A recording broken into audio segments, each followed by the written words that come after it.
Ilang araw na nga akong absent dito sa tindahan namin mga guys. Kaya naman ngayong araw, babawi muna siguro ako. Dahil nilalagnat kasi si mama. Kaya ako munang pinabantay niya. Kasi di na daw niya kaya magtinda. Kaya eto ako ngayon nagsisipag-sipagan mga guys. Na may bigla nga tumawag sa akin dyan, hinahanap yung nanay ko. Na magbabayad na nga daw siya ng utang. Kaya sabi ko, anong pangalan? Kasi maraming nakalista dito. At baka ibang pangalan yung mabayaran. Na malulutong pa nga yung pera niya. Na ngayon pa lang yata ginastos yung aginaldo ng anak niya. So, pagkatapos nga niya magbayad, nangutang ulit. Sabi pa naman sa akin ni mama, wag na muna daw ako magpapautang. Pero anong gagawin ko mga guys, nagbayad siya ng utang. Pero nagutang ulit. Kaya para wala na nga umutang, magsasara na siguro ako ng tindahan. Kasi oras na din naman. Pero kung may magbabayad naman ng utang, bubuksan ko kagad to. Pero alam niyo mga guys, isa sa tindahan namin, kapag sarado doon bumibili yung mga tao. Nakatulad nga nung isang araw, ay tumatawag pa. Na alas mag-aalauna na yata yun. Bibili lang ng pansit canton. Nasabi ko sa kanya, ba't nag-crave ka ng ganong oras? Sabi naman niya, pinanood daw niya kasi yung vlog ko. Sinisip pa ako ng mga guys. Kaya yung ending napaluto rin ako. Pagkatapos pala magtinda dito sa tindahan, yung kadalasan ko ang ginagawa, nagbibilang na ako ng mga nabenta. Na dito kasi natin malalaman mga guys kung nalugi ba. Mas marami yung mga umutang. Na dahil napagod ako dito, siguro mangungupit muna ako. Ay, naka-vlog pala tayo. Dahil mga guys, di ko naman gawain yung mangupit dito kahit dati. Basta yung kinukupit ko lang talaga dito mga guys pagkain. Nakatulad nito, nakakuha na ako. Na-level up na pala yung niluluto ko ngayon ng mga guys. Dati pansit canton lang. Pero ngayon dessert na. Napamilyar ba kayo sa Biscoff mga guys? Na yung bang parang graham? Ganun yung gagawin natin ngayon. Na di ko pa kasi nasubukan gawin to mga guys. Na ilang araw na rin nagpapakita to sa newsfeed ko. Kaya sabi ko, gagawin ko na to ngayong gabi. Na pinagalo ko lang pala dyan yung Nestle cream cheese, tsaka condense. At na medyo ayos na nga to sa pagmekos. Sinabi ko muna, baka masobran at mahilo. Hindi, ibababad nga natin tong tinapay. Dito nga sa may mainit na kape. Mabilis lang din pala dapat yung pag-ahon dito. Kasi mabilis lang malusa yung tinapay. Siguro 2 seconds lang iahon mo na. Para lang din talaga tong graham mga guys. Ang pinagkaiba nga lang, Biscoff nga tong gagawin natin. Kaya kung magustuhan mo nga to, pwede mo siyang gawin. Pwede mo rin siyang gawing negosyo. Kasi ako bukas ibebenta ko to. Pandagdag kita mga guys para hindi tayo tambay sa tindahan. Demo mukbakin ko lang yan kasi feeling ko kulang pa sa akin yan mga guys. Kaya para lalo nga tong mas sumarap, i-overnight muna natin. Kaya pagising ko rin ng umaga, tinignan ko kagad to baka kinain. Kasi minsan yung mga ginagawa ko mga guys, pagising ko kalahati na lang. Na hindi to peanut butter Biscoff din pala to. Na melted siya mga guys kasi binabad ko pa nga siya sa may mainit na tubig. Kaso kulang pa yata siya sa pagpapainit. Pero okay na to. Kasi excited na nga ako tong matapos. Alam nyo mga guys, sobrang excited ko nga. Yung panaginip ko kagabi, kumakain daw ako ng Biscoff yung ginagawa ko ngayon. Kaya di ko tuloy alam mga guys kung nananaginip ba ako. Eto na pala yung pinaka-final natin mga guys. Ang duwag-duwag pa na tinapay sa taas. Di ba sabi ko sa inyo, mabilis lang din siyang gawin. Kaya ako magkikrave ka nga neto. Alam kong yakang-yaka mo to. Eto na pala yung finished product mga guys. Kumuha ka na ng maliit na lalagyan dyan. At nang ma-taste test na nga natin tong dessert natin. Grabe naman to ka-creamy mga guys. Kaya first bite ko na muna to Hindi ko na din pala masyado tong tinamisan mga guys. Kasi para mamakarami tayo ng kain. Nagustuhan ko nga yung gagawa natin kagabi mga guys. Kaya parang hindi na yata ako mag-aalmusal neto tagsa 10 na lang isang cut. Basta ayun lang. Bye-bye! Grabe naman pala yung manok nila dito sa China mga guys. Na nasunog yata yung sinerve nila sa akin. Kasi tingnan nyo sobrang itim. Na kaya ngayong araw, samahan nyo muna akong itry yung fast food nila dito. Kanina pa nga kayong palakad-lakad dito sa market na naghahanap kami kasi kung saan pwede makakain mga guys. Na dito na nga lang din kami pumunta. Di ko nga lang alam yung pangalan na to. Basta dito nga kami dinala nung napagtanungan naming Chinese. Eto nga daw yung isa sa mga fast food nila. Kaya dito na lang tayo kakain for today's video. Na meron nga akong nakitang itim na chicken joy mga guys. Bigla ako na-curious. Kaya sinabay ko na rin sa in-order namin ni ate. Na mabilis lang din pala yung serving mga guys. Na makalipas nga ng ilang minuto. Eto nga naluto na yung order namin. Pagtingin ko pa lang sa order namin mga guys, natuwa na ako. Kasi totoo palang kulay black with chicken. Ano kayang klaseng manok to? Panabong ba to? Umorder pa nga kami ng ibang nakalagay sa menu para ma-taste test na din natin mga guys. Pero excited talaga ako matikman tong itim na manok. Kaya naman tara, i-try na natin to mga guys. Na medyo malaki pala siya. Di naman siya amoy na sunog. Mabango din naman. Na ito palang isang chicken joy mga guys. Nasa 30 yuan siya. 240 pesos sa atin. Kaya sana masarap yung manok nila dito.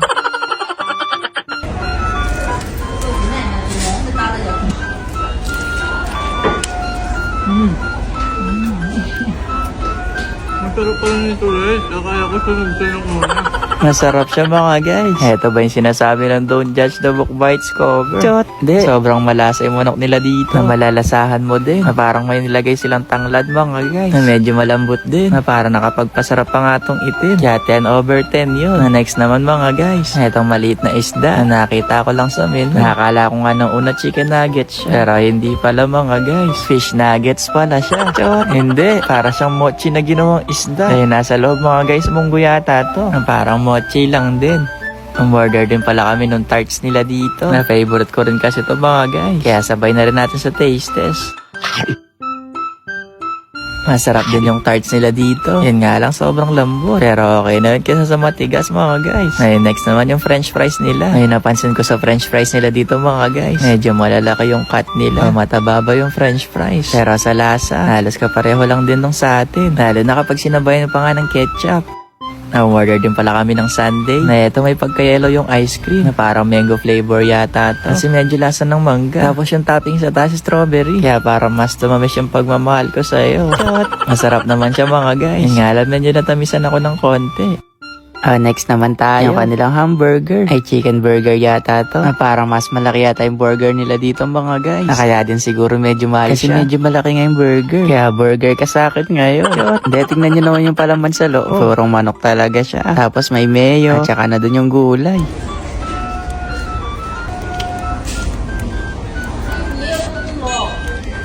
Masarap din yung burger nila dito mga guys. Yan nga lang nabitin ako sa sauce. Na gusto ko pa nga sana mag-request sa cashier. Kaso naubos na nga yung English ko dito.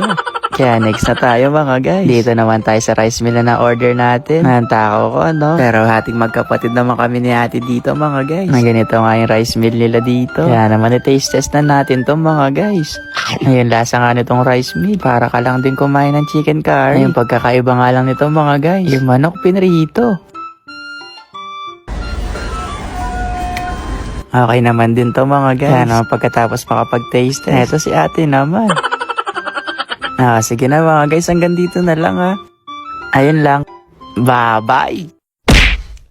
Matutulog na nga sana ako na maaga ngayon mga guys. Kaso bigla ko nga naalala. May mga napamili pala tayo ng isang araw dito mga guys. Nagaling nga to sa Vietnam. Bago nga ako umuwi, binili ko to sa convenience store nila. Kaya naman taste test na lang natin siguro ngayon to. Kaya naman tara. Medyo matagal na to sa kwarto. Siguro mga isang buwan na to. Kaya kainin na natin to mga guys. Para di tuluyang ma-expire. Nakakaiba pala to mga nabili nating snacks. Kaya naman excited na ako ma-taste test to mga guys. Lalo na tong paa ng manok. Yung ibang mga tao doon mga guys nakita ko. Ito yung madalas nilang kainin sa labas.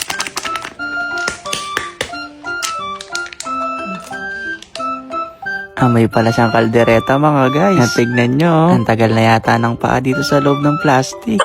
Para bang ayoko siyang kainin mga guys. Kasi kawawa yung paa. Chot! Kapag unang kagat pala mga guys, hindi mo pa siya masyado malalasahan. Pero pag pumangalawa na, sasarapan ka naman din pala. Pero sa huli ko na lang naramdaman mga guys, sobrang anghang pala niya. Kaya di ko tuloy alam kung matatapos ko ba tong mukbang kasi sobrang anghang nun.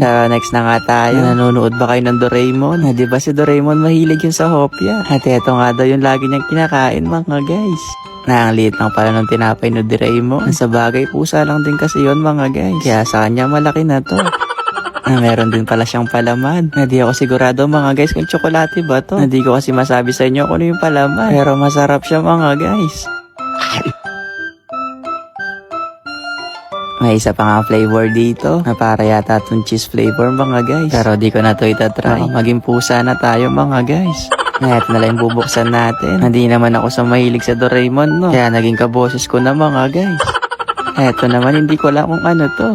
Na ano na naman kaya ito nabili natin mga guys. Na meron nga siyang card ni Doraemon. Tapos yung plastic nga kanina. Meron siyang bubble gum sa loob. Kaya next na tayo. Itong chichirya nilang nabati. Nasikat daw to sa kanilang mga guys. Ito yung binibigay ng albularyo kapag nabati ka. Ito pala siya mga guys. Oh. Para siyang mas maliit na version na lumpia natin. Mas cheesy nga to mga guys. Kaya kahit maliit siya, masarap din naman siya mga guys. Next na tayo. Itong bento nila. Grabe yung mga snacks nila doon ng mga guys. Alam nyo ba yung takami mga guys? Na dati may mga nabibiling ganito sa tindahan. Kaso ngayon wala na mga guys. Na eto siya oh. Ewan kung familiar kayo dito. Ayun, dried fish mga guys. Na ginawa nga siyang ganito. Masarap naman pala siya mga guys. Yun nga lang, sobrang anghang. Hindi ko alam mga guys kung spicy na talaga yung mga nakuha ko. Mahilig talaga sila sa manghang. Pero masarap siya mga guys. Kasi kahit manghang to, nakarami pa ako.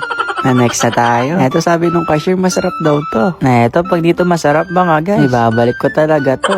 Mukha pala siyang fish cake mga guys. Na mas pinalaking version. Na yung amoy nga niya, parang yung paa ng manok kanina. Medyo matigas pala siya ng konti mga guys. Hindi lang ako sigurado kung ano bang klaseng snack. Kaya next na siguro tayo mga guys. Ito naman yung next yung Taco Max. Ito mga guys, para lang siyang dried pusit. Nagiwawa nga siyang snacks.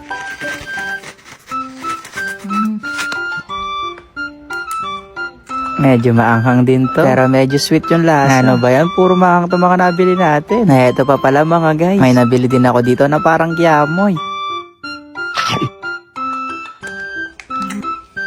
Yamoy ba yan? Marami. Ang asim naman pala nito. Parang times 10 mo yung sinigang.